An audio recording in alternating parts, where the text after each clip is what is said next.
இன்றைக்கி என்ன சமையல்? இன்றைக்கி சமையலே இல்லை. வெளியில் ஒரு வேலையாக வெளியில் வந்து லேட் ஆகும் போல இருக்குது. அப்படியே ஹோட்டலில் சாப்பிட்லான்னு வந்தாச்சு. லஞ்ச் தான் ஆர்டர் பண்ணியிருக்கோம். வந்ததும் காட்டுறேன். இதாங்க சாப்பாடு. ஒரு வெரைட்டி ரைஸ் இருக்குது, ஒரு பாயசம், பொரியல் ஒன்று, உருளைக்கிழங்கு ஃப்ரை, பீன்ஸ் பொரியல், கூட்டு ஒன்று இருக்குது, சாம்பார், குழம்பு, ரசம், தயிர், ஒரு துவையல், மோர் மிளகா. இவ்வளோ தான்.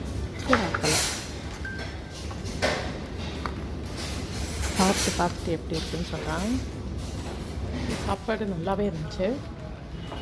அதுக்குள்ளே என் கையில் ஒரு ஃபோன் வந்ததுனால நான் அதுக்கு மேலே வீடியோ எடுக்க முடியல. பாண்டிச்சேரியில் அண்ணா சாலையில் இருக்குது. ஓகே, ஆம்பியன்ஸும் நல்லாயிருக்கு. நல்லா அமைதியாக சாப்பிட முடியுது. சாப்பாடும் நல்லா தான் இருக்குது. ரீசனபிள் ரேட் தான். ரொம்ப ஹைன்னு சொல்ல முடியாது, ரொம்ப கம்மியும் இல்லை, மீடியமான ரேட்டு. ஓகே, இந்த வீடியோ பிடிச்சிருந்துச்சுன்னா லைக் பண்ணுங்கள், ஷேர் பண்ணுங்கள், கமெண்ட் பண்ணுங்கள். புதுசாக பார்க்குறீங்கன்னா சப்ஸ்கிரைப் பண்ணிக்கோங்க. தேங்க்ஸ் ஃபார் வாட்சிங். பாய்.